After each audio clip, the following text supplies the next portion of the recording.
মাদ্রাসা ছুটির পর দেরি করে যাওয়ার কারণে যে 500 বা 1000 টাকা জরিমানা নেওয়া হয়, এটা জায়েজ হবে কিনা?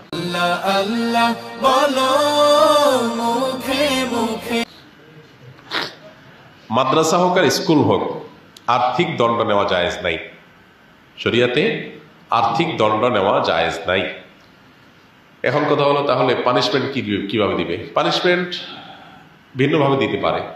যেমন এই শর্ত ভঙ্গ করলে, এতদিন অ্যাবসেন্ট থাকলে, বিনা ছুটিতে থাকলে ভর্তি বাতিল।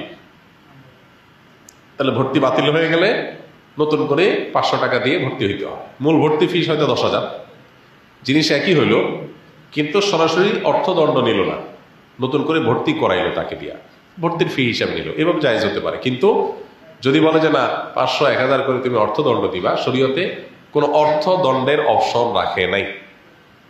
আপনি দেখেন শরিয়ার হুদুদ যে এত হদ আছে, 10 বেত্রাঘাত, 20 বেত্রাঘাত, সাক্ষ্য গ্রহণ না করা, দেশান্তর করা, কেসাস, কত রকম আছে। কিন্তু শরীয়তের কোন হুদুদের মধ্যে দেখবেন না যে অর্থদণ্ড আছে, যে ঠিক আছে এই কাম করছে এত টাকা জরিমানা দাও, এরকম কোন হদ শরীয়তে নাই।